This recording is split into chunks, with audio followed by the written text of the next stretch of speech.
C'est dans un contexte de tension dans les régions anglophones du sud-ouest et du nord-ouest du Cameroun, frappées depuis plusieurs années par des actions violentes de groupes séparatistes, que se tiendront les prochaines élections sénatoriales.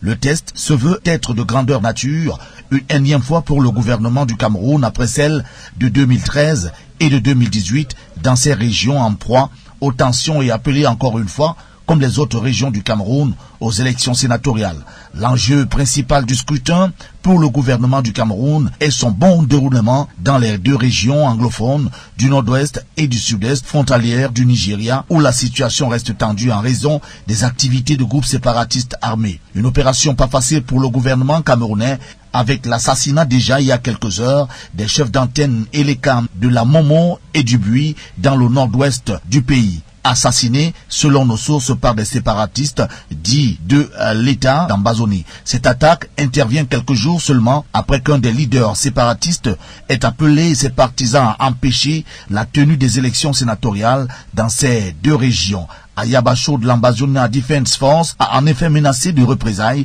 tous ceux qui participeront à cette élection. Les séparatistes continuent à jouer le sentiment de frustration. De l'autre côté, le gouvernement du Cameroun tient à la ferme volonté à voir se tenir, et dans un contexte de paix, les élections sénatoriales de 2023.